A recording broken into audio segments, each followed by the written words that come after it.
नमस्कार, मैं दीपक शर्मा, मेरे यूट्यूब मंच पर आपका स्वागत है। दोस्तों, बिहार चुनाव के बीचों बीच पटना के मोकामा में जो कुछ हुआ वो तो अभी सिर्फ एक ट्रेलर है। जिस तरह मोकामा में सरेआम गोलियां चली, हिंसा हुई और जिस तरह एनडीए के उम्मीदवार या यूं कहूं सरकार के दामाद कहे जाने वाले अनंत सिंह, बाहुबली अनंत सिंह की हैवानियत दिखी, उनके लोगों की हैवानियत दिखी, उससे अब सिर्फ एक ही सवाल है बिहार में कि क्या अनंत सिंह की गर्दन पर हाथ रखने में बिहार पुलिस के हाथ कांप रहे हैं। डबल इंजन की सरकार की जो पुलिस है उसके हाथ कांप रहे हैं। और जिस तरह इस चुनावी हिंसा में सरेआम ऑटोमेटिक वेपन से, हथियारों से गोलियां चली, एक आरजेडी के नेता दुलारचंद यादव की हत्या हो गई और उधर अनंत सिंह, जिन पर सीधा हत्या का आरोप है, वो घर बैठकर मूंछों पर ताव दे रहे हैं। सवाल यह भी है कि मोकामा की पुलिस क्या कर रही है, बिहार के पुलिस चीफ क्या कर रहे हैं, होम सेक्रेटरी क्या कर रहे हैं, और सबसे बड़ी बात, ये चुनावी हिंसा है, आचार संहिता लगी है, चुनाव आयोग क्यों नहीं सीधा एक्शन ले रहा। अब दोस्तों, मोकामा की ये जो हिंसा है, चुनावी हिंसा है, या आप यूं कह सकते हैं कि पटना, राजधानी पटना से सटे मोकामा की ये जो वारदात है, दरअसल ये डबल इंजन सरकार के जंगल राज का सबसे ताजा सबूत है, फ्रेश एविडेंस है। और ये बात मैं इसलिए कह रहा हूं क्योंकि जिस वक्त ये घटना हो रही थी, दिल दहलाने वाली घटना हो रही थी, ऑटोमेटिक वेपन से गोलियां चल रही थी, उस वक्त छपरा में, बिहार में छपरा में प्रधानमंत्री नरेंद्र मोदी दुहाई दे रहे थे सुशासन की। वो बता रहे थे कि किस तरह से लालू यादव के टाइम पर जंगल राज था जिसे नीतीश कुमार और उनकी सरकार ने मुक्त कर दिया। जिस वक्त तारीफ हो रही थी कि बिहार में क्राइम जीरो है, उसी वक्त 150 किलोमीटर दूर, मोदी के मंच से 150 किलोमीटर दूर मोकामा में गोलियां चल रही थी और इसी गोलीकांड में दुलारचंद यादव मारे गए। अब दोस्तों, एक और चौंकाने वाली बात, दुलारचंद यादव जिनको मौके पर गोली लगी और उनकी मौत हुई, उनके पोते जो उस वक्त घटना पे मौजूद थे, यानी जो चश्मदीद थे, उनके पोते का कहना है कि ये जो गोली चली है, गाड़ी में बैठे अनंत सिंह ने पिस्तौल निकाली, पिस्तौल से फायर किया और उनके दादा यानी दुलारचंद के पैर पे लगी। उसके बाद दुलारचंद गिर गए और फिर उन पर गाड़ी चलाई गई और फिर उन पर गाड़ी चढ़ा दी गई, जिससे मौत हुई। मैं नहीं कह रहा हूं, चश्मदीद बोल रहे हैं, दुलारचंद के पोते, सगे पोते बोल रहे हैं कैमरे पर। सुनिए आप। अनंत सिंह मतलब कुछ पिस्टल टाइप का था, बड़ा सा, वो पिस्टल से डायरेक्ट गोली मारा दादाजी के, तो जो पैर में लगा दादाजी का पैर में, दादाजी वहाँ गिर गए, लेकिन कुछ मतलब वैसा हुआ नहीं। अंदर से गाड़ी से रॉड निकाला दो गो, उसके बाद पीठ में और जहाँ तहाँ पूरा मारने लगा। जब लगता है फिर भी नहीं मरे होंगे तो गाड़ी चला रहा था, फिर आगे पीछे आपने देखा, आगे पीछे आप दूर से देख रहे थे? हाँ, दूर से नहीं, हम भागे जा रहे थे, पीछे मुड़ के देख रहे थे। दादाजी थे, छोड़ कैसे सकते थे, लेकिन फिर भी जब गाड़ी पीछे से चढ़ा रही थी तो देख रहे थे कि दादाजी की गाड़ी चढ़ा रही है।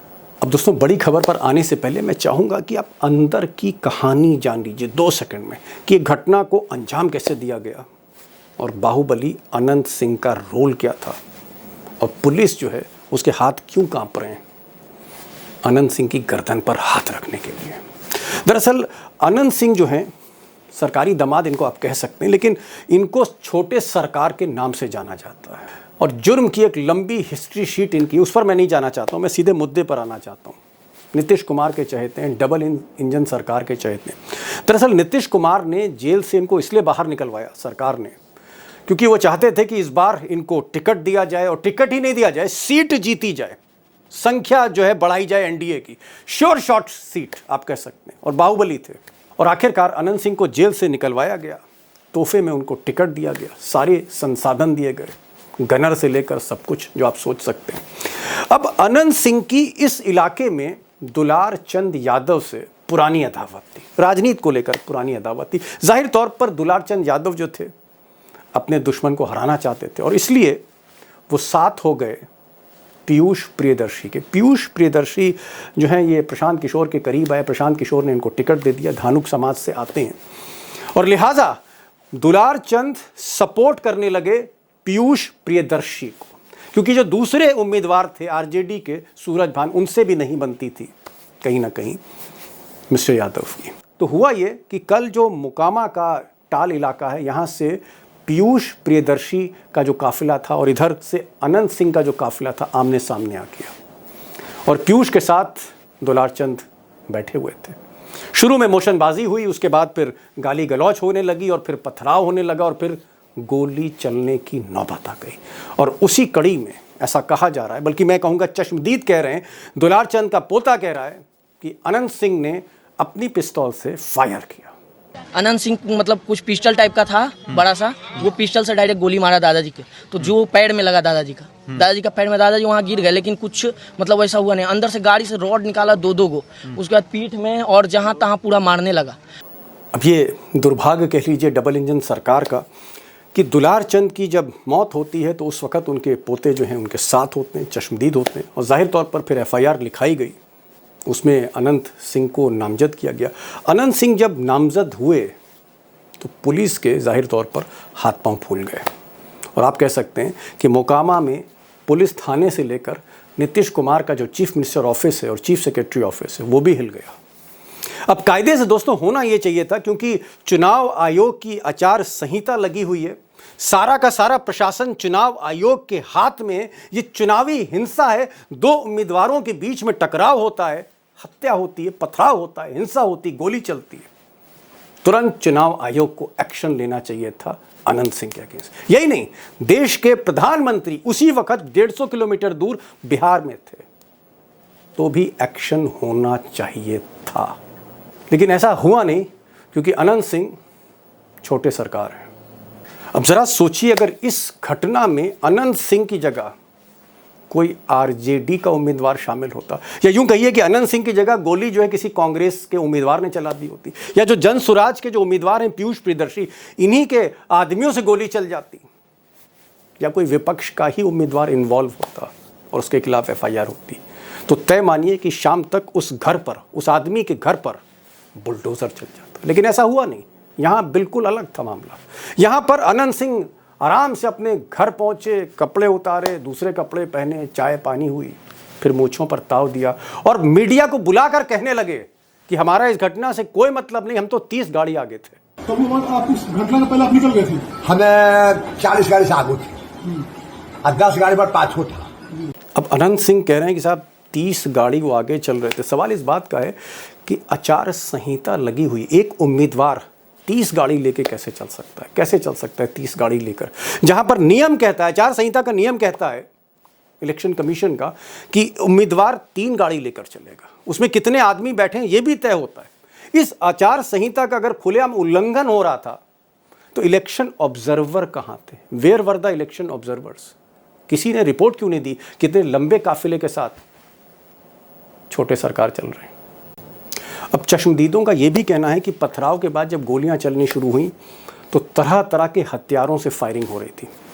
दुलारचंद के पोते ने तो कहा है कि अनंत सिंह ने पिस्तौल से फायर की। अब इसकी जांच तो तफ्तीश में होगी, आगे होगी, लेकिन मेरा सवाल ये है कि ये जो प्राइवेट हथियार थे, कि राइफल से गोली चल रही है, किसी बंदूक से गोली चल रही है, इस तरह की गोली वहां कैसे चल रही थी? क्योंकि चुनाव आचार संहिता जब लगती है तो सारे हथियार थाने में जमा होते हैं, और यही नहीं, हर गाड़ी की तलाशी होती है। शहर में आने वाली, शहर से बाहर जाने वाली गाड़ी की सिर्फ इसलिए पैरामिलिट्री तलाशी करती कि उसमें कोई हथियार तो नहीं, कोई गोली बारूद तो नहीं है।